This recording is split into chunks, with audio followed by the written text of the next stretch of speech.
आता आपण सेक्शन 10 कधी बघतो की लोकेशन ऑफ सप्लायर आणि प्लेस ऑफ सप्लाय दोन्ही भारतामध्ये आहेत. पण जर place of supply of goods हे imported into India shall be location of the import आणि exported from India shall be location of outside India. त्यात काय कॉम्प्लिकेशन काय नाही आहे. सेक्शन 10 कधी बघायचं आहे लक्षात घ्या. फक्त लोकेशन ऑफ सप्लायर आणि प्लेस ऑफ सप्लाय हे सगळं इंडियामध्येच पाहिजे. गुड्स बाहेर ना आले किंवा गुड्स बाहेर गेले भारताचे तर मग सेक्शन 11 बघायचं. प्लेस ऑफ सप्लाय तुम्हाला काढायचं आहे अशा गुड्सचा जे गुड्स भारताबाहेर ना आले किंवा जे गुड्स एक्सपोर्ट झाले, इम्पोर्ट किंवा एक्सपोर्ट झाले तर सेक्शन 10 लागू होत नाही प्लेस ऑफ सप्लाय काढण्याकरता. सेक्शन 11 आहे.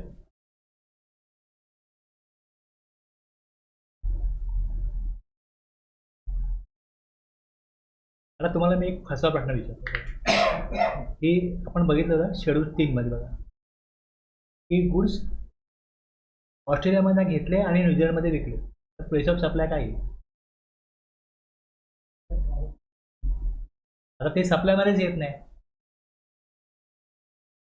जेव्हा तुम्ही म्हणाल की इम्पोर्ट तेव्हा गुड्स भारताच्या बाउंड्रीमध्ये आले का आणि एक्सपोर्ट भारताबाहेर गेले का त्या केसमध्ये जी डेफिनेशन आहे ती बघायची की इम्पोर्ट ऑफ गुड्स म्हणजे काय, एक्सपोर्ट ऑफ गुड्स म्हणजे काय. ते आले पाहिजेत ॲक्च्युअलमध्ये भारताच्या एरियामध्ये आले पाहिजेत. कस्टम फ्रंटमध्ये गुड्स आले तर इम्पोर्ट आणि भारतामध्ये गुड्स होते तिथून ते कस्टम फ्रंटच्या बाहेर गेले तर एक्सपोर्ट. त्याप्रमाणे मग कधी शेड्यूल 3 मध्ये जातील कधी सेक्शन 11 मध्ये येतील प्लेस ऑफ सप्लाय त्याप्रमाणे बघायचं.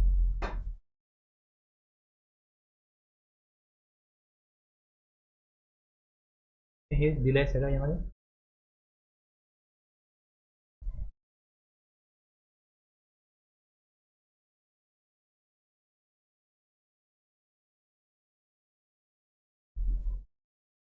दहा 11 झाला तर 12वा कसं करताय place of supply of services.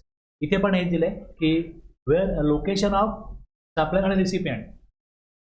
इथे काय दिलंय हा केव्हा बघायचा तुम्हाला प्लेस ऑफ सप्लाय काढायचा आहे. तुम्हाला प्लेस ऑफ सप्लाय काढायचा आहे आणि where location of supplier and recipient is in India.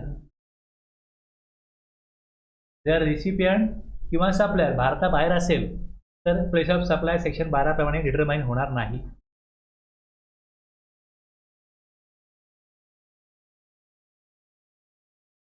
तर यामध्ये 12 सेक्शन, यामध्ये सेक्शन 12 मध्ये 14 सबसेक्शन आहे.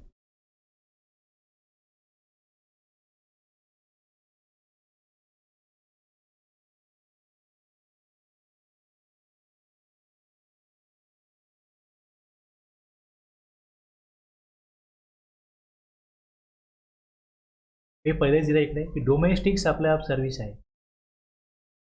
It must be kept in mind that the provision of section 12 discussed hereunder are all the related relation to the domestic supply of service. The provision of location of supplier of service आणि location of recipient of service are in India असेल तर section 12 बघायचं आहे.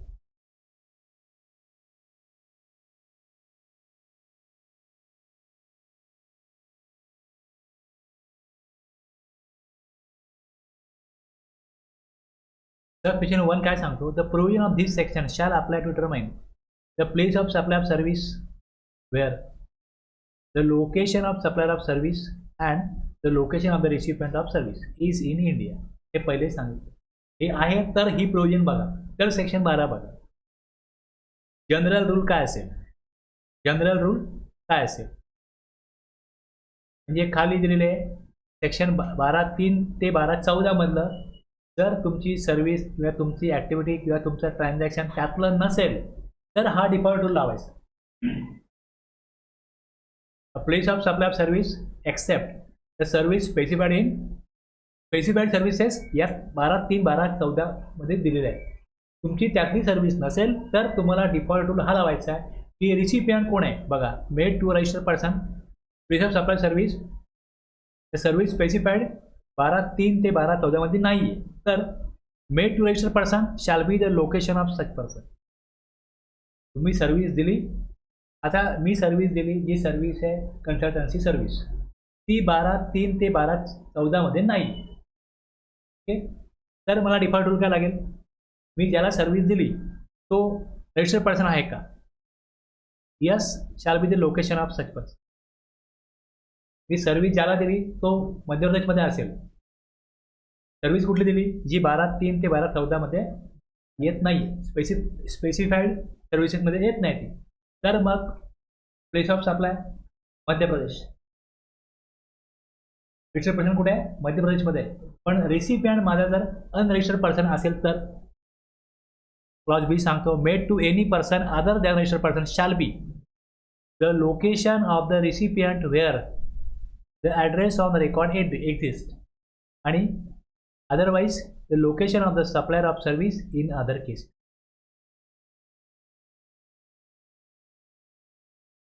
आता सध्या तुम्हाला एक भविष्यवेळ जाणून घ्यायचं असेल ॲस्ट्रॉलॉजी सर्व्हिस, माझ्या भाग्यामध्ये काय लिहिलेलं आहे. आता एका ज्योतिषाचा ऑनलाईन मी तुम्हाला मिळाला, ती सर्व्हिस घेतली, सांगितलं तुमची कुंडली पाठवा किंवा तुमचा डेट ऑफ बर्थ आणि टाईम पाठवा आणि मग तुमचे प्रश्न आहे ते उत्तर तुम्हाला मी देईन.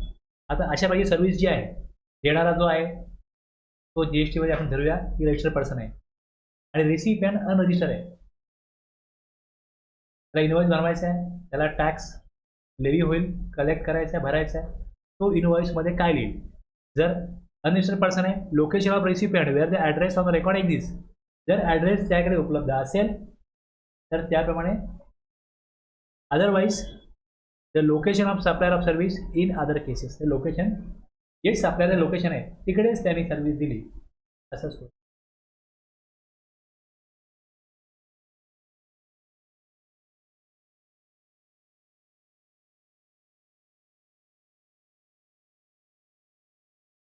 Mr. Deepak, architect registered in Jaipur, supplies services to his client Mr. Ramesh of Noida, Uttar Pradesh. Registered person in UP. In this case, since supply is made to registered person, आता हा जो supply आहे हा जर का या section 12(3) ते 12(14) मध्ये दिलेला असेल तर मग तिकडे जाऊन बघायला लागेल की त्यात काय दिलंय. मग हे चालणार नाही. ओके, आर्किटेक्टनी सर्व्हिस दिली, services supply to his client. Okay, architect service घेतली आहे, पण ती कशासाठी घेतली?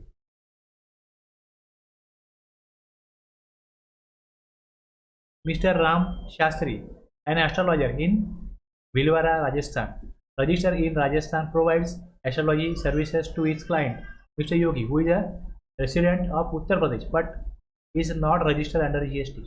Place of supply काय असेल? If the address of Mr. Yogi is available on the record of Mr. Ram Shastri, location of Mr. Yogi, otherwise म्हणजे Uttar Pradesh, otherwise else the location of Mr. Ram Shastri which is Bhilwara, Rajasthan will be the place of supply.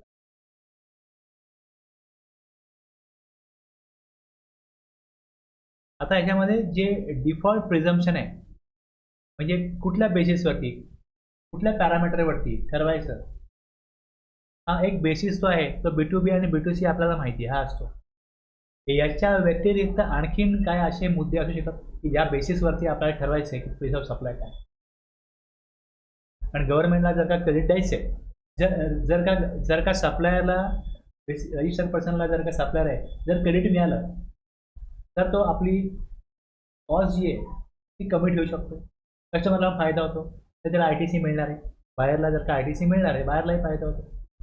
म्हणजे जर B2B supply आहे यामध्ये जो recipient आहे तो register आहे, तर जर त्याला बेनिफिट मिळणार असेल ITCचा, त्यामुळे हा बेसिस पहिला आहे की B2B असेल तर तुम्ही त्याप्रमाणे बघा आणि B2C असेल तर मग वेगळी ट्रीटमेंट द्या. म्हणजे गव्हर्नमेंटला पण टॅक्स मिळेल आणि व्यापाऱ्यांना पण क्रेडिट मिळेल आणि त्यामुळे जनतेला पण ती वस्तू किंवा सर्व्हिस जी आहे ती स्वस्त मिळेल. त्यामुळे हा एक मुख्य बेसिस आहे. B2B आणि B2C प्रमाणे काय करा, तुम्ही प्रोव्हिजन बनवा.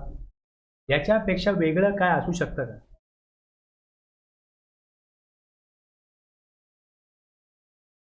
आता आणखीन काय एलिमेंट्स आहेत? Use for determining the place of supply of services R.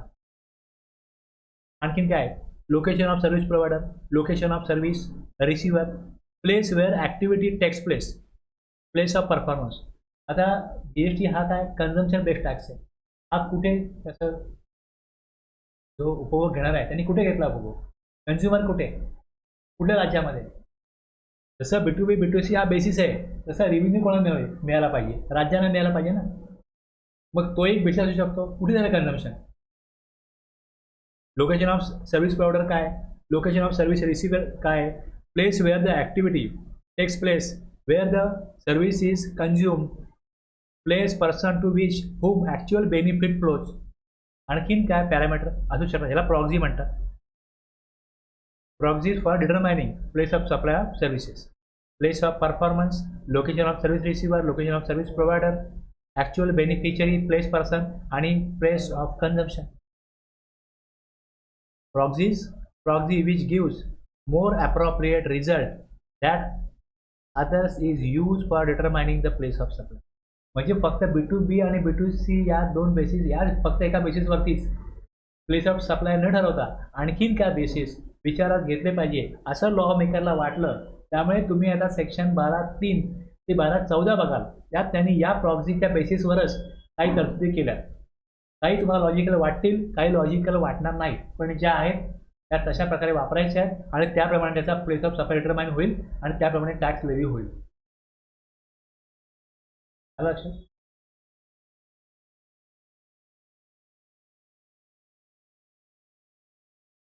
B2B आणि B2C आपल्याला माहिती आहे की रिसिपियंट आणि सप्लायर दोन्ही रजिस्टर्ड पर्सन आहे आणि B2C मध्ये रिसिपियंट अनरजिस्टर्ड पर्सन असतो. आता 12(3) बघा कसं आहे. आर्किटेक्ट सर्व्हिस घेतली, वरती पण वापरलं, बघितलं एक्झाम्पल. डिफॉल्ट रूल काय की रिसिपियंट कोण आहे ते बघा. आता इथे काय दिले बघा, the place of supply of services directly in relation to involve property. Directly काय रिलेटेड टू इन्व्हॉल्व प्रॉपर्टी. आता आर्किटेक्टकडनं जर मी सर्व्हिस घेतली तर माझी सर्व्हिस कुठली आहे, माझी सर्व्हिस जी आहे ही इन्व्हॉल्व प्रॉपर्टीची नाही. मी जस्ट त्याच्याकडनं कन्सल्टन्सी घेतली की मला एक घर बांधायचं आहे, साधारण त्याला किती खर्च येईल, किती वेळ लागेल वगैरे वगैरे, गव्हर्नमेंटच्या परमिशन काढायला किती खर्च येईल, मटेरियलला किती खर्च येईल, मजुरांना खर्च किती येईल, ते तसं आहे. तर ते please directly in relation to involve property नाही आहे, इनडायरेक्टली आहे, डायरेक्टली नाही. डायरेक्टलीचा अर्थ काय होतो की ही प्रॉपर्टी याच्यावरती मला आर्किटेक्ट सर्व्हिस पाहिजे, याच्यावरती मला इंटेरियर डेकोरेटर सर्व्हिस पाहिजे, याच्यावरती सर्वे करायचा, engineer, other related experts, estate agent यांची सर्व्हिस घेतली इन रिलेशन टू काय इन्व्हॉल्व प्रॉपर्टी. म्हणजे बिल्डिंग असो, फॅक्टरी असो, लँड असो, हे सगळं इन्व्हॉल्व प्रॉपर्टीमध्ये येतं. त्या संबंधित सर्व्हिस घेतली किंवा any services provide by way of grant of right to use involve property or for carrying out or coordination of construction work. कशावरती आहे, directly in relation to involve property किंवा any services provide by way of. हे जर असेल तर इथे काय घ्यायचं, place of supply shall be the location at which immovable property or boat or vessels. Immovable property, boat किंवा ती जहाज जे आहे, as the case may be, is located or intended to be located. इथे ती इम्मूवेबल प्रॉपर्टी आहे, ते बोट किंवा वेसल्स आहे, ते प्लेस ऑफ सप्लाय आहे. सर्व्हिस कुठली दिली, आता बोट आहे तर बोटीवरती असेल इंटेरियर डेकोरेशन, बोटीवरती असेल सर्वे, बोटीवरती असेल आणखीन कुठली सर्व्हिस. इम्यूवेबल प्रॉपर्टी असो, बोट असो, वेजल्स असो, याच्यावर सर्व्हिस डायरेक्टली इन रिलेटेशन टू असं आहे. हे जर आहे तर प्लेस ऑफ सप्लाय लोकेशन जिथे त्या इम्यूवेबल प्रॉपर्टीज आहे, बोट वेसल्स आहे, ते काय असेल, place of supply of service असेल. आता आर्किटेक्ट सर्व्हिस आपण वरती बघितलं B2B B2C, इथे तो विषय बदलला.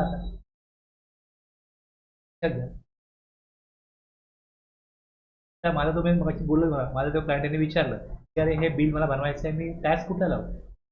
गुजरातचा माझा तो सर्व्हिस मला ज्याला द्यायची आहे तो रिसिपियंट गुजरातचा आहे. म्हटलं कशावरती काय पाहिजे त्याला सर्वे करायचा, कुठला सर्वे करायचा, मग ती इम्यूवेबल प्रॉपर्टी कुठे आहे, स्पेसिफिकली त्याला त्या इम्यूवेबल प्रॉपर्टीचं काय डॉक्युमेंट काढून पाहिजे, टायटल क्लिअर की नाही हे पाहिजे, हे त्याला सर्व्हिस द्यायची आहे. म्हटलं मग ते तर ॲक्च्युली मला ते बघितलं कसं तरतुदीप्रमाणे ते महाराष्ट्रामध्ये इम्यूवेबल प्रॉपर्टी महाराष्ट्रामध्ये त्याला सर्वे करायचं आहे. मग इकडे म्हटलं हा इंटरनेट सप्लाय होईल, CGST AGST येईल. मग ह्यांनी त्यांना सांगितलं, पण त्यांनी सांगितलं की तुम्ही त्यांच्याकडनं बिल घ्या, वेगळ्या सर्व्हिस बिल घ्या त्यांची सर्व्हिस, मग ते यात येणार नाही. पण स्पेसिफिकली हे काम केलं म्हणून बिलावर लिहून दिलं तर मग IGST येणार नाही. हे मी सांगितलं. तुम्ही हे लिहून द्याल आणि टॅक्स कलेक्ट कराल IGST. मग तुमच्यावरती म्हटलं जाता येईल की तुम्ही तरतुदीनुसार IGST कसा घेतला. तुम्ही सर्व्हिस देताय in relation to immovable property आणि तुम्ही त्यांना सर्वे करून देताय त्या इमोबल प्रॉपर्टीचा. त्यात तुम्ही सगळे डॉक्युमेंट त्यांना दिलेले आहेत. सर्व्हिस काय दिली करणार आहे. हे तुम्ही बिलात लिहून दिलं तर मग ते प्रूव्ह होणार की तुम्ही सेक्शन 12(3) मध्ये सर्व्हिस दिलेली आहे. मग IGST येणार नाही. त्यांचं ऑडिट झालं, तुम्ही छोटे आहात पण काही कंपनी मोठी आहे, त्यांचं ऑडिट झालं तर तुम्ही त्या प्रकरणामध्ये या त्यांनी काही क्रेडिट कसं घेतलं. आणि ह्यातून दुसरं काय होतं की तो रिव्हेन्यू कोणाचा आहे. पण ज्यावेळेस बघतो की प्लेस ऑफ सप्लाय यात जसा एक त्या B2B सप्लायमुळे रिसिपेंटला बेनिफिट द्यायचा आहे गव्हर्नमेंटला RTCचा, तसं IGST कुठल्या स्टेटचा लागतो त्या स्टेटला त्या IGST मधला AGST पार्ट मिळत असतो. तर प्लेस ऑफ सप्लाय चुकला तर त्यातनं काय होईल, जो बेनिफिट ज्या स्टेटचा आहे, जे कन्झम्पशन स्टेट आहे त्याला तो बेनिफिट मिळणार नाही. हे अनेक विषय विचारात घेऊन ही तरतूद केलेली आहे. इमोबल प्रॉपर्टी आहे म्हणजे कन्झम्पशन तिकडेच आहे, पण टॅक्स त्या इमोबल प्रॉपर्टीप्रमाणे आला पाहिजे. Raj Hotels registered in Himachal Pradesh is constructing a hotel in Uttarakhand. The interior decoration of the hotel is being done by the Ravi Interiors, registered at Uttarakhand. Location of supplier Dehradun, Uttarakhand. आता ह्यात पण असं आहे की example आपण कसे बनवू शकतो.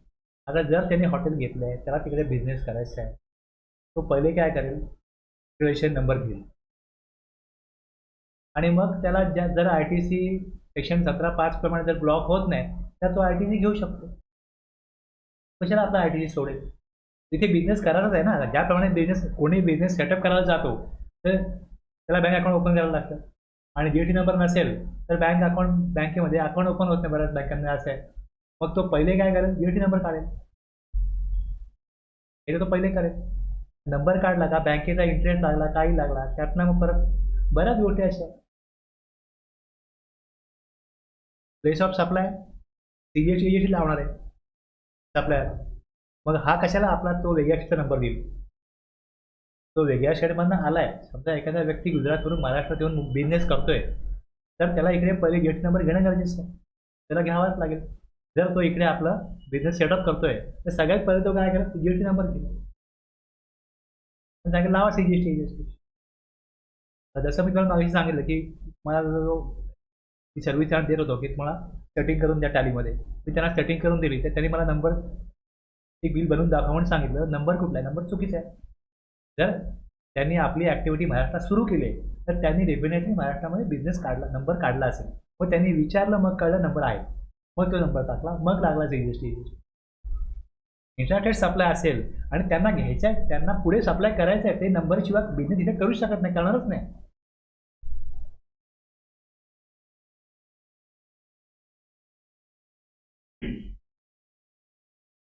हा एक लॉज होता बाय वे ऑफ लॉजिंग आणि अकॉमोडेशन. लॉजिंग आणि अकॉमोडेशन हॉटेल आहे, inn, guest house, homestay, club, campsite, house boat, any other वेगळं. इथे कोण राहायला गेला shall be location at which the immovable property or boat or vessel जिकडे ती लोकेटेड आहे तो काय प्लेस ऑफ सप्लाय. आता एखादा व्यक्ती आपल्या बिझनेस ट्रिपसाठी दिल्लीला गेला, हॉटेलमध्ये राहिला, तर हॉटेल त्याला ऑलवेज टॅक्स लावून देणार CGST प्लस AGST. याचं क्रेडिट त्याला महाराष्ट्रामध्ये मिळणार नाही. आता ह्याचा इम्पॅक्ट काय येतो, याचा इफेक्ट काय येतो.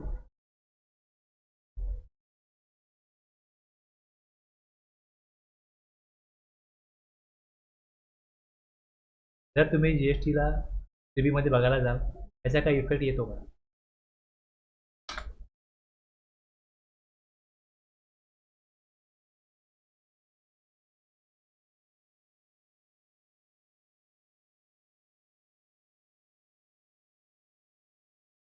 त्यांनी नंबर दिला ना, महाराष्ट्रामधला नंबर दिला, इनवॉइस बनला, तो इनवॉइस त्याला अपलोड करायला लागेल सप्लायरला, कारण तो B2B इनवॉइस आहे ना. आता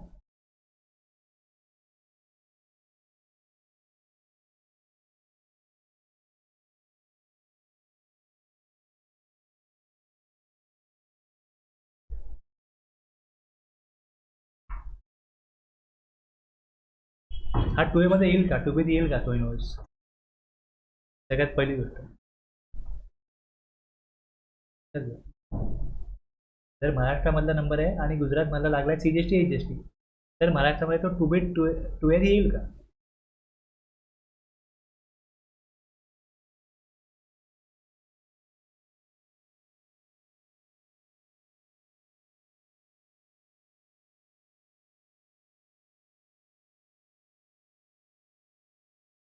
हे दिसतंय की ITC restricted due to POS rule.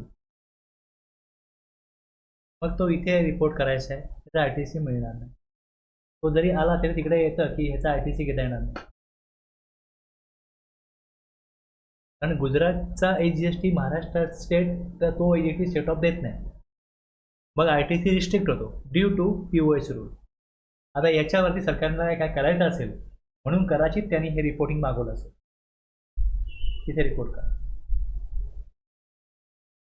Okay, एक ITC मिळत नाही, इलिजिबल ITC अंडर सेक्शन 16(4). 16(4) मध्ये काय की सप्लायरने इनवॉइस दाखवायला पाहिजे, तो वेळेत दाखवला नाही, किंवा मग रेसिपियंटने त्याचा ITC घ्यायचा कधी असतो तर 30 नोव्हेंबरपर्यंत. त्याच्यानंतर सप्लायरने दाखवला मागच्या वर्षीचा इनवॉइस 22-23 संपला आहे, त्याचा इनवॉइस आता 23-24च्या कधीपर्यंत दाखवायचा आहे, तर तो झाला करून 30 नोव्हेंबर, तो झाला करून आता दाखवला पुढे, तर तो ITC रिस्ट्रिक्ट होईल. तो 2A देणार आहे, 2B देणार आहे, पण तो रिस्ट्रिक्ट होईल. इनएलिजिबल ITC होईल अंडर सेक्शन 16 सबसेक्शन 4, आणि ITC restricted due to POS rule. आता हा पॉईंट तुम्हाला कळावा म्हणून मी दाखवलं की या प्रकारे होणार. आता म्हणजे झाले का वर्षभर झाला असेल. तुम्ही अगोदरचा फॉर्मॅट बघाल, हां ते नव्हतं, हे वर्षभरामध्ये चेंज झालं ना, त्यात काही चेंज झालं.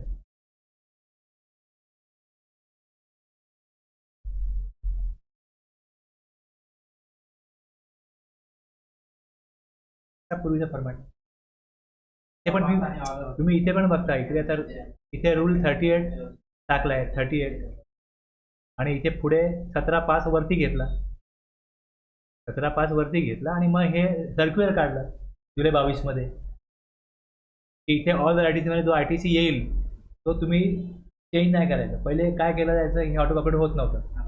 मग जेवढा माझा इलिजिबल ITC आहे तेवढा मी दाखवत देतो. आता सर्क्युलरने काय सांगितलं की तुम्हाला जो ITC इलिजिबल नाही आहे तो इलिजिबल नाही आहे, जर परमनंटली तुम्हाला 17(5) मुळे इलिजिबल नाही ते टाका. म्हणजे वरती 100 आले, मला 10 इलिजिबल नाही आहेत तर मी इथे 10 टाकेन, आणि 5 आत्ता इलिजिबल नाही आहेत तर इथे टाकेन. म्हणजे आत्ता मी 85 घेतले, आणि हे जे 5 मला आत्ता ITC घेता येत नाही ते मी पुढे घेऊ शकतो. तर मग त्याप्रमाणे आता ह्याच्याकरता काय केलं, तसं मग ते करण्याकरता आणखीन एक चौथं लेजर बनवलं आहे. आता चौथे लेजर बनवलं आहे की जो ITC मी टेम्पररी रिव्हर्स केला आहे, आत्ता ITC ची तरतूद मला लागू होत नाही पण पुढे लागू होईल, तो electronic credit reversal reclaim treatment यात जातो. म्हणजे गुड्स मला रिसिव्ह झाले असतील तर मला ITC घ्यायचं आहे, पण समजा 2 गाड्यांमध्ये गुड्स आले, इनवॉइस एकच आहे, 2 गाड्यांमध्ये आले, एक गाडी 31ला आली जानेवारीला आणि एक फेब्रुवारीला आली, तर तरतूद हे सांगते की तुम्ही ITC फेब्रुवारीत घ्यायला पाहिजे. संपूर्ण गुड कधी द्यायला फेब्रुवारीमध्ये. आता सप्लायर इनवॉइस बनवेल जानेवारी, तो दाखवेल GST बनला जानेवारी, माझ्याकडे गुड्स आले कधी फेब्रुवारी, मी तो रिव्हर्स करेन जानेवारीमध्ये आणि संपूर्ण ITC क्लेम करेन फेब्रुवारीमध्ये. आता ह्यात प्रॉब्लेम काय होईल, जेव्हा मी तो ITC क्लेम फेब्रुवारीत करायला जाईल, रिव्हर्सचा केला मी जानेवारीत, फेब्रुवारीत जेव्हा तो मी ITC क्लेम करायला जाईन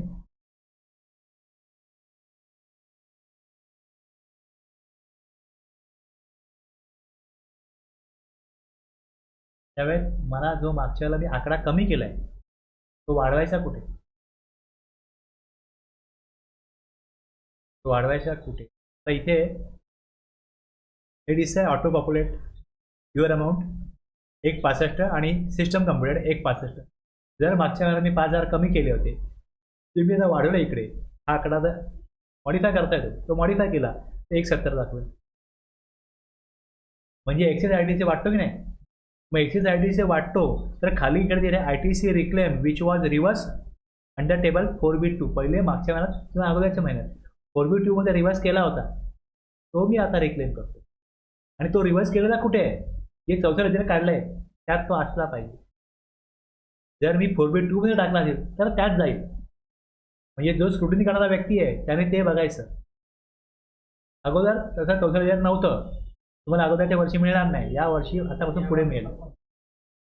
म्हणजे हे जे काय चेक करायला सोपं जावं स्टुडंटनी करायला, म्हणून ह्या अशा काही गोष्टी म्हणजे ट्रान्सपरन्सी पण येत ना आली.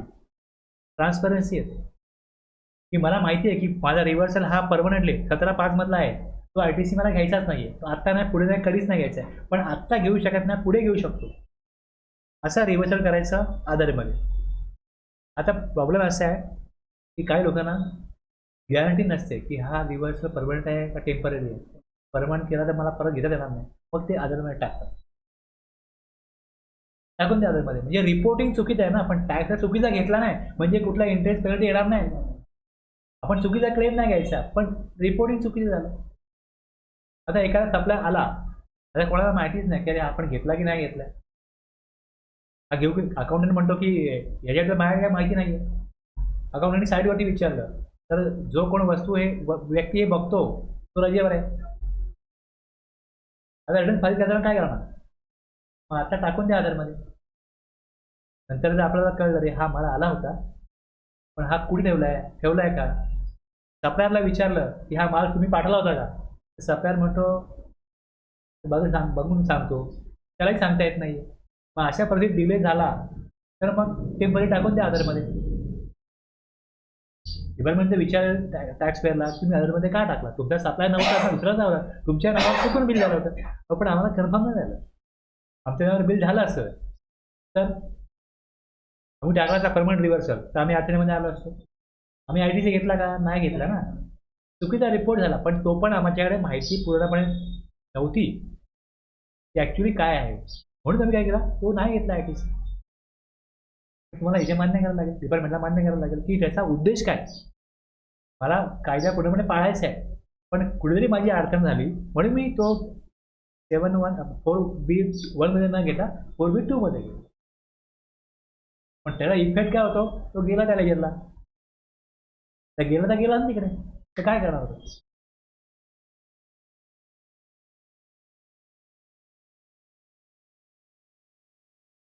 बऱ्याच वेळा असं होतं, तर मी एखादं काम करतो, इनवॉइस दिसतो, बोला हां सगळे हे घ्यायचे आहेत ना, तर हे 4 इनवॉइस बरोबर आहेत, हा 5वा जरा डाऊट आहे, हा माल आलाय की नाही आलाय. आता विचारच आपल्याला की हा माल तुम्ही कुठे पाठवला, कधी पाठवला, त्या मला दिसत नाही, कळत नाहीये, त्यांच्याकडनं मग क्लिअरिटी नसते. हा घेऊ की नको ITC, त्याला विचारतो घेऊ की नको, म्हणतो की काम करा आत्ता नका घेऊ, उगाच म्हणजे आपल्याला खोटं नाही करायचं. तर म्हणणं खोटं नाही मला कन्फर्म नाही होतं. मग मला प्रश्न पडतो मी आता काय करायचं याला, अदरला घेऊ म्हणजे 4B1 घेऊ का 2 घेऊ, असं आहे ना. म्हणजे इकडे जर का अपडेटेड इन्फॉर्मेशन नाही आहे मग त्याला इलाज नसतो त्यावेळेस. आता घेऊन टाका नंतर रिव्हर्स करू, असंही तो बोलू शकतो. आता घेऊन टाका मग रिव्हर्स करू, चला का असे तर आवडते आलाय ना, घेऊन टाका मग रिव्हर्स करू, असे पण लोक आहेत. मग रिव्हर्स केल्यानंतर तर काय होईल, इंटरव्ह्यू करायला लागेल ना. बरोबर,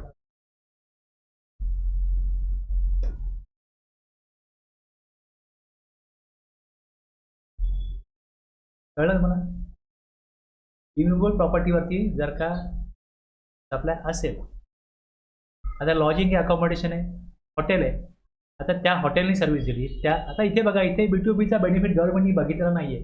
कन्झम्पशन कुठे आहे, ज्या स्टेटमध्ये जर का IGST महाराष्ट्रामध्ये घेतला त्याला ITC मिळेल, पण मग टॅक्स कोणाला मिळेल, महाराष्ट्राला मिळेल. हॉटेल बंद आहे कुठे, दिल्लीमध्ये, हॉटेल बंद आहे कुठे, महाराष्ट्राबाहेर, मग त्या स्टेटला IGSTचा बेनिफिट द्यायचा आहे त्यांना. कन्झम्पशन स्टेट ते याचा म्हणजे इथे सर्व्हिस कुठे कन्झम्पन झाली, hotel, inn, guest house, homestay, club, campsite, okay, by whatever name called and including house boat any other way shall be location. आपण काय बघतोय, place of supply of service बघतोय, कळलं. इथे पॅरामीटर B2B B2C नाही आहे, इथे उद्देश काय, कन्झम्पशन स्टेट आहे त्याला बेनिफिट द्यायचं आहे.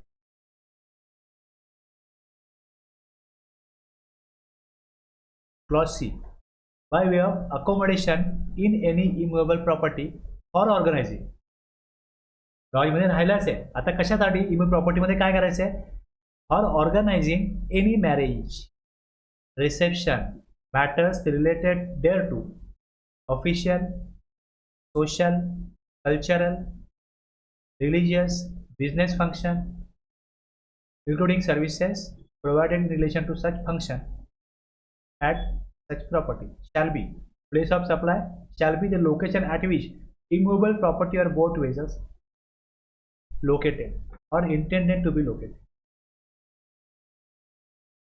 Okay. ABC कळलं. आता ह्या ABC साठी एनी सर्व्हिसेस अँसिलरी सहाय्यक सर्व्हिस म्हणून क्लॉज ए मध्ये, बी मध्ये, सी मध्ये place of supply of service. जो माणूस तिथे राहील तर मग त्याचे कपडे प्रेस केले गेले, त्याला जेवण दिलं गेलं, काही असेल सर्व्हिस त्याला दिली गेली त्या कामासाठी, तर मग ते लोकेशन ॲट विच इम्युएबल प्रॉपर्टी जिकडे आहे तिकडे कुठली त्याला सहाय्यक सर्व्हिस दिली. प्लेस ऑफ सप्लाय प्रॉपर्टी जिकडे आहे तेच होईल. Mukesh Automobiles Private Limited, along with booking the conference hall of Raj Hotel in Shimla, Himachal Pradesh, also orders food and beverages of his guests for an official conference. Place of supply, इकडे hotel आहे, lodge आहे तिकडे.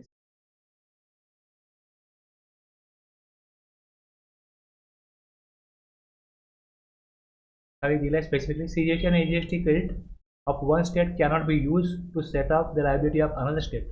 In such cases, when a registered person takes the services of a property in a different state, the person will not be able to take input tax credit on services taken from another state. Immovable property आहे, hotel आहे, हे तर या जागेवर स्थिर तिकडे राहील, पण जो बोट आहे ती पाण्यामध्ये आहे, ती भारताचा जो एरिया आहे त्या पुढे जाऊ शकते. सर्व्हिस सप्लायर कुठे आहे भारतामध्ये, रेसिपियंट कुठे आहे भारतामध्ये, पण ती जी बोट किंवा जहाज किंवा ते शिप आहे ते भारताबाहेर पाण्यात नेलं तर काय होईल?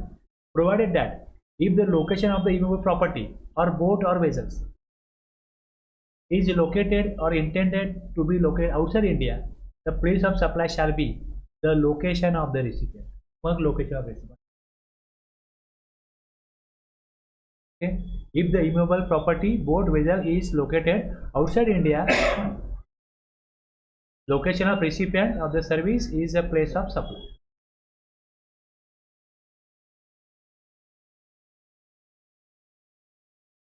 ABC Limited of Mumbai hires a professional firm of interior decorator of Delhi to design its office in Canada. Location of supplier Delhi, place of supply Mumbai. Since the immovable property is intended to be located outside India, place of supply का recipient का काय, recipient location.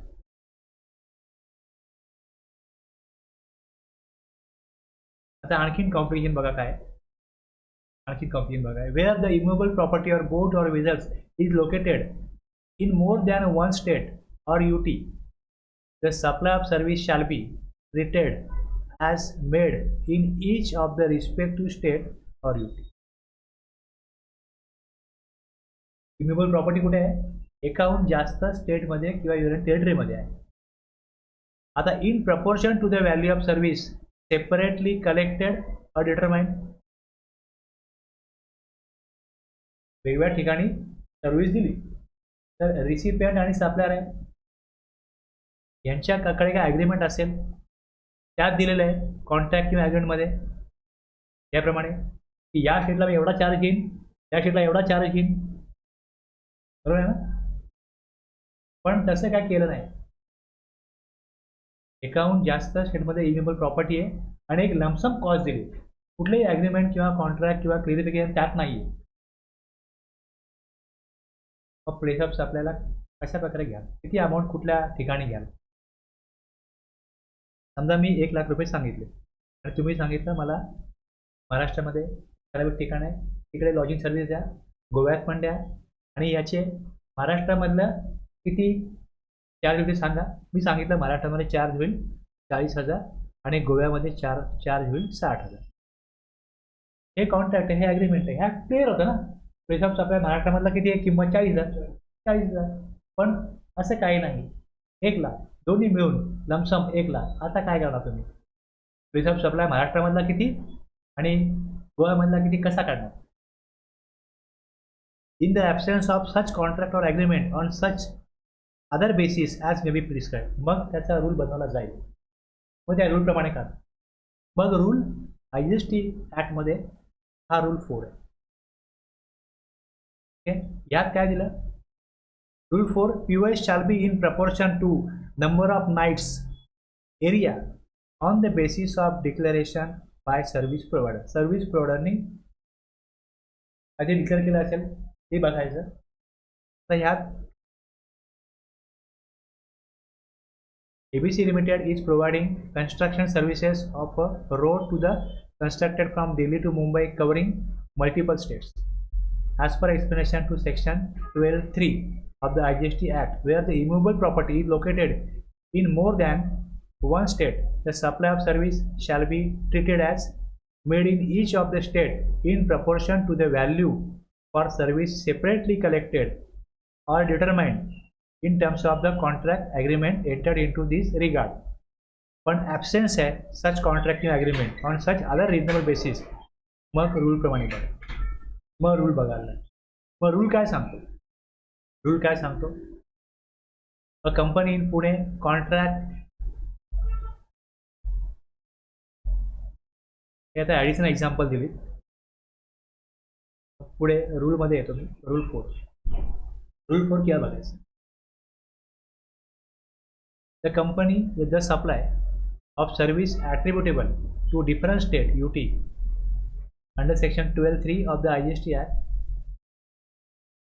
in the case of, आता यांनी ह्या केस दिले, ह्या आपण जे 4 क्लॉज बघितलेत ना, त्या 4 क्लॉजमध्ये प्रमाणे हे दिले. तर यातलं बघा काय दिले. जर इम्युएबल प्रॉपर्टी ही एकाहून जास्त स्टेटमध्ये आहे तर proportion to the number of nights बघा किती आहे. जर इथे अकॉमोडेशन सर्व्हिस असेल, लॉजिंग सर्व्हिस असेल, in case of services provide by way of lodging accommodation, इथे किती काळ, किती नाईट कुठे राहिला. ओके, आता जर 1,00,000 रुपये दिले आणि लॉजिंग सर्व्हिस दिले तर महाराष्ट्रात किती नाईट आहेत? महाराष्ट्रामध्ये 2 आहेत, गोव्यामध्ये 3 आहेत. मग याचं प्रपोर्शन काय येईल? 2:3. म्हणजे 40,000 महाराष्ट्रामध्ये येतील याप्रमाणे आणि 60,000 गोव्यामध्ये. ओके, आता जर का सप्लायरला माहिती आहे, रिसिपेंटला माहिती आहे की गोव्याच्या ठिकाणी जास्त हॉटेल्सचं चार्जेस आहेत, त्यांनी ॲग्रीमेंट केलं असतं की नाही गोव्यामध्ये वेगळा चार्ज, महाराष्ट्रात वेगळा चार्ज, तर प्रॉब्लेम नाही. पण त्यांनी लमसम जेव्हा कॉस्ट लावली मग तेव्हा दुसरा कुठला बेसिस बघायचा नाही, तिकडे किती नाईट कुठे राहिले बस त्याच्यावरती ठरले. इकॉनॉमी महाराष्ट्रामध्ये वेगळी असू शकते, गुजरातमध्ये वेगळी असू शकते, गोव्यात वेगळी असू शकते. त्यानुसार त्यांनी त्यांचं कॉन्ट्रॅक्ट ॲग्रीमेंट केलं तर गव्हर्नमेंटला काय प्रॉब्लेम नाही. पण नाही केलं, लमसम केलं की राहण्याच्या ठिकाण 3 स्टेटमध्ये आहे आणि यांनी 3 स्टेटचे 1,00,000 रुपये घेतले आणि काहीच बाकी दिलेलं नाही, कुठल्या स्टेटचे काही दिलेलं नाही, तर हा रूल बघायला लागणार.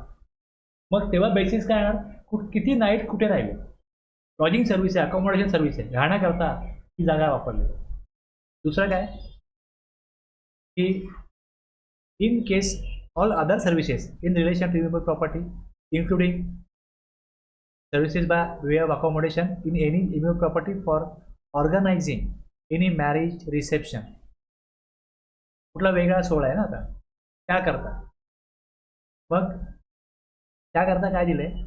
In case supply of accommodation by hotel inn guest house club campsite by whatever name called where such property is a single property located in 2 or more continuous state. Single property आहे पण ती एकाहून जास्त स्टेटमध्ये आहे, और UTs or both, and services ancillary to such services, the supply of services shall be treated as made in each of the respective state proportion to the area of the immovable property. किती area त्या प्रॉपर्टीचा?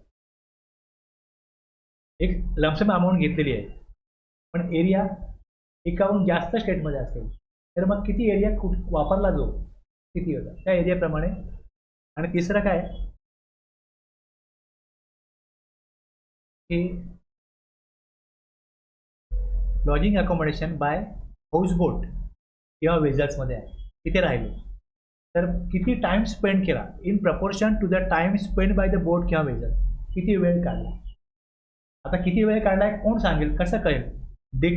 Declaration made to the effect by the service provider. Service provider सांगेल त्यांनी charges जो लावलेला आहे ते कुठल्या बोटीवरती किती वेळ होते. लक्षात.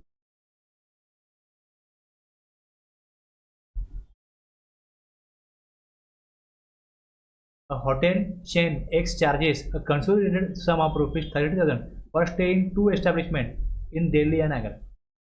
Okay? दिल्ली आणि आग्रा, उत्तर प्रदेश. एक दिल्ली आहे आणि आग्रा उत्तर प्रदेशमध्ये. Where the stay in Delhi is for 2 nights and the stay in Agra is 1 night. 3 night राहिले, 30,000 रुपये दिले. मग यातला प्लेस ऑफ सप्लाय दिल्लीमधला किती आणि उत्तर प्रदेशमधला किती. The place of supply in this case is both in the union territory of Delhi and Uttar Pradesh. The service will be deem, मानले जाईल to have been provided in the union territory of Delhi and in the state of Uttar Pradesh, ratio of 2:1. Okay.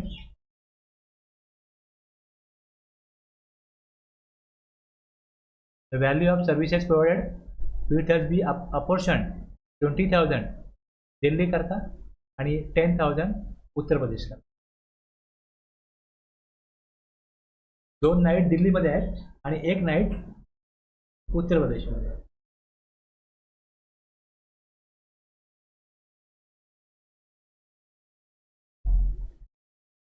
Piece of land area 20,000 square foot हा भाड्याने घेतला.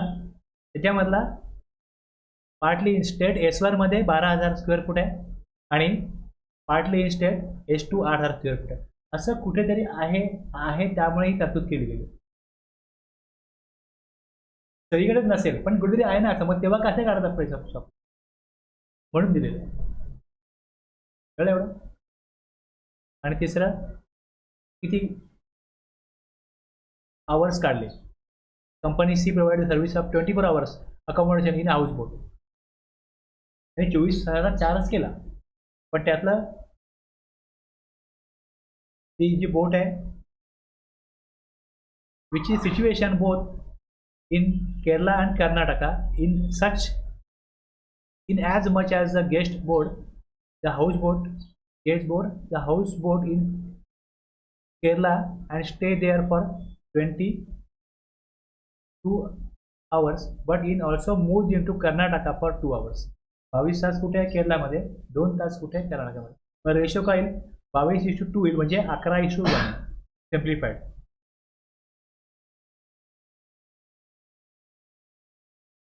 तर म्हणजे value काय होईल वाटली जाईल. कळलं एवढं. आपण काय बघितलं आता सेक्शन 12(3) बघितला जो ॲप्लिकेशन होतो इम्युएबल प्रॉपर्टीवरती, बोट वेदर्स ह्याच्यावरती directly related to immovable property service आहे, लॉजिंग अकोमोडेशन सर्व्हिस आहे, hotel guest house house boat accommodation for marriage functions कुठली वेगवेगळी आहे त्याच्याकरता आहे, ॲन्सिलरी सर्व्हिसेस ABC करता सपोर्टिंग सर्व्हिसेस दिल्या. आणि if the immovable properties boat outside India असेल तर मग प्लेस ऑफ सप्लाय रिसिपंट त्या ॲड्रेसवर. तर एवढं यातनं आपल्याला त्याला वेळ तुम्ही प्रॉपरली दिला की तुम्हाला माइंड सेट होईल किंवा कशा प्रकारे विचार केला लॉ मेकरनी, तरतूद कशी केलेली आणि त्याचा बेसिस काय. इथे कन्झम्पशन स्टेट आहे त्यांना इथे बेनिफिट मिळावा असा याचा उद्देश दिसतो. ते B2B विचारात घेतलेले नाहीत. आपल्याला ते माहिती आहे आपल्याकडे आणि त्याप्रमाणे तेच आहे की B2B आणि B2C बघा त्याप्रमाणे ITC पास ऑन करते. तिथे ITC ब्लॉक होतो. 100% याचा ITC मिळत नाही.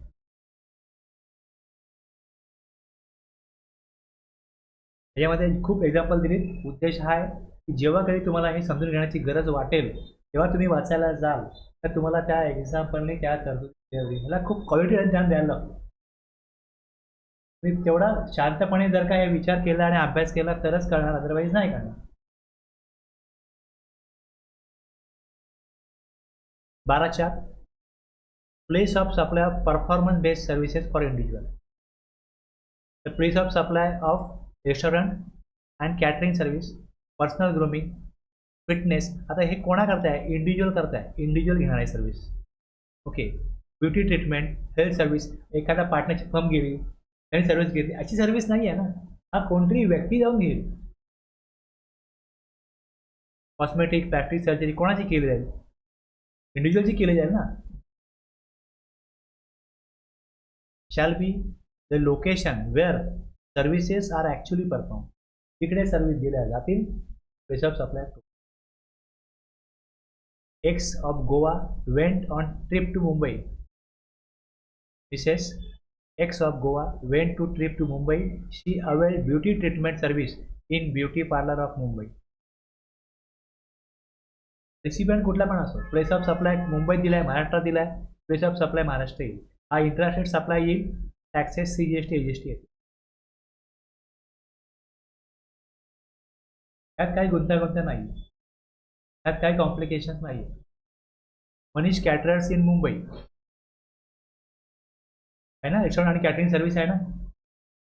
तो जिकडे देतोय, घेणारा कुठला पण असो, तो काय टॅक्स लावेल? CGST AGST. जसं लॉजिंग सर्व्हिस आहे, तसं त्या लॉजमध्ये जे काय, त्या राज्यामध्ये जे काय हॉटेल असतील ते टॅक्स एकच लावतील, CGST AGST. रिसिपियंट बोलला मी आला दुसऱ्या स्टेटमधनं, मला टॅक्स AGST लावून द्या, नाही होणार.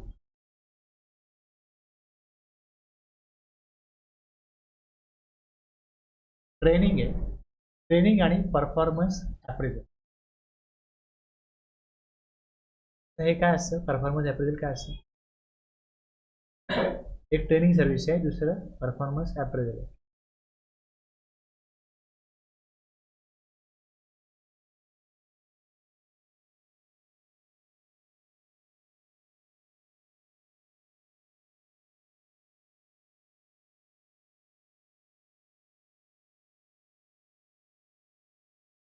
जज ना, जज.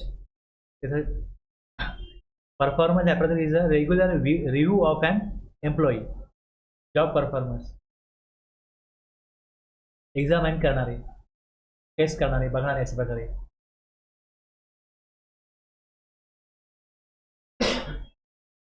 Performance appraisal refers to periodic review and evaluation of an employee job performance. किंवा एखादा गेम शो वगैरे, एखादा काही कॉम्पिटिशन आहे, त्याचे जज असतात. कोणतरी ते चाललंय त्यातनं काहीतरी कोणतरी अनालिसिस करतो. आणि ट्रेनिंग आहे या सर्व्हिसेस जो देईल. Place of supply of service in relation to training and performance appraisal to a registered person. इथे बघा, रजिस्टर्ड पर्सन असेल तर लोकेशन ऑफ सच पर्सन. इथे B2B B2C घेतलेलं. A person other than registered person shall be location where the service are actually perform.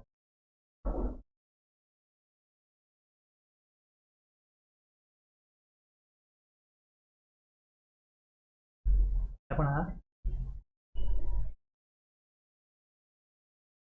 तर समजा training आहे, तर जसं GSTचा नवीन कायदा आला, काय डेव्हलप स्टेट आहे तिकडे बरेच लोक शिकवणारे आहेत, त्यांनी GSTमध्ये कसं काम करायचं, काय करायचं वगैरे सगळं ट्रेनिंग द्यायला सुरुवात केली. पण जे स्टेट डेव्हलप नाही आहे त्यांना काय करायला लागेल की अरे दिल्लीला जा, तिकडे समजून घ्या, शिकून घ्या. मुंबईला जा, तिकडे जाऊन शिकून घ्या. आता वेगळ्या स्टेटमधनं असं ट्रेनिंग दिलं जातं आणि एम्प्लॉईज वेगवेगळ्या देशातल्या वेगवेगळ्या राज्यांमधनं भागातनं तिकडे शिकायला येतात. ते ट्रेनिंग घेतील. समजा ट्रेनिंगची 10,000 फी आहे. आता ते रिसिपियंट कोण आहे? रिसिपियंट कोण असतो? जर का कन्सिडरेशन दिलं जात आहे तर कन्सिडरेशन कोण दिलं? तो रिसिपियंट आहे, म्हणजे कंपनी रिसिपियंट आहे. कंपनीने आपले एम्प्लॉई पाठवले, तर त्या कंपनीला या ट्रेनिंगच्या अगेन्स्ट जो काय जर का B2B हा सप्लाय होतोय ITC मेल, आणि जो व्यक्ती आहे जो ट्रेनिंग घेतोय तो ट्रेनिंग घेईल आणि त्याचा वापर कुठे करेल? ज्या राज्यामध्ये कंपनी करणार तो घेतोय ना, मग कंपनीला इथे तुम्ही इथे बघाल कन्झम्पशन कुठे होत आहे? जो B2B आहे तो त्या राज्यामध्येच होतोय. आता ज्या दिल्ली म्हणेल की आमच्याकडे येऊन शिकून गेला तर आम्हाला IGSTचं क्रेडिट मिळायला पाहिजे, हा बेसिस इथे घेतलेला नाही. ओके, आता रोजगार कोणाला मिळाला? समजा मुंबईमध्ये एखादा व्यक्ती ट्रेनिंग परफॉर्मन्स देतोय, तर त्याकडे तो स्वतः शिकवतोय, त्याकडे स्टाफ असेल, त्यांना रोजगार मिळाला ना, मग त्याने तेवढ्यावर समाधान मानायचं की तुम्हाला रोजगार मिळालेला आहे. आता तुम्हाला जो काय तुम्ही ट्रेनिंग देणार आहात, जे व्यक्ती शिकायला इथे येत आहेत, त्यांना तुम्ही इन्व्हॉइस बनवा आणि रिसिपेंट ज्या राज्याचा आहे त्या नावाने इन्व्हॉइस बनवा, IGST त्या राज्याला मिळेल, त्याचा बेनिफिट तिकडे मिळेल. इथे वेगळा विचार केला लॉ मेकरने, लक्षात. त्यामुळे जर का इकडे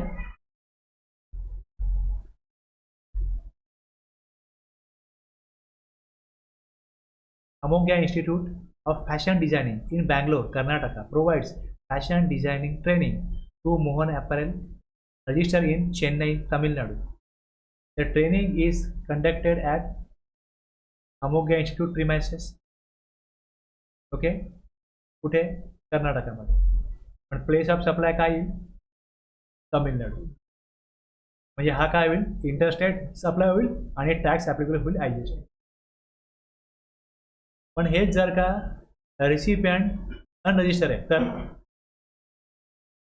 Amogya Institute of Fashion Designing in Bangalore, Karnataka provides an undergraduate course in fashion designing to students at its premises. Location of supplier Karnataka आणि प्लेस ऑफ सप्लाय कोण ट्रेनिंग घेतोय? Unregistered person. मग इथे इंटरस्टेट सप्लाय CGST IGST. म्हणजे इथे काय विचार केला की जे स्टेट आहे IGST त्यांना मिळेल. एक बेनिफिट स्टेटला दिलाय, एक बेनिफिट B2B सप्लाय जो घेतोय त्याला दिलाय, दोन्ही बेनिफिट दिले. म्हणजे लॉ मेकरने इकडे वेगळा विचार केला. यामागे लॉजिक असेलच जरुरी नाही, हे असं आहे, हे असं आहे, हे लक्षात ठेवायचे, त्याप्रमाणे काम करायचं. सप्लायरला आपलं काम करायचं आहे, डिपार्टमेंटला आपलं काम करायचं आहे, बरोबर टॅक्सेस लावलेत की नाही या प्रोव्हिजनप्रमाणे. म्हणजे सर्व्हिस कुठली आहे? बरं, मी मागे येतो की डिफॉल्ट रूल जो आहे जो आपण बघितला, सेम स्टेट आहे का, डिफरंट स्टेट आहे का, लोकेशन सप्लाय आणि प्लेस ऑफ सप्लाय, हे जसं बघतो आपण तसं इथे सेक्शन 12(3) ते 12(4) मध्ये ज्या स्पेसिफाईड सर्व्हिसेस आहेत तिकडे जे दिलं आहे त्याप्रमाणे प्लेस ऑफ सप्लाय डिटरमाइन होईल आणि त्याप्रमाणे टॅक्सेस हे इंट्रास्टेट किंवा इंटरस्टेट येतील. तुम्हाला व्ह्यू कळला ना आता? काय 5 गुड्स बघितले आपण सेक्शन 10 मध्ये, 5 तिथे आहेत आणि इथे हे आता 12(1) ते 12(14) पर्यंत. बाकीचे उद्या बघूया. आता थांबूया इथे.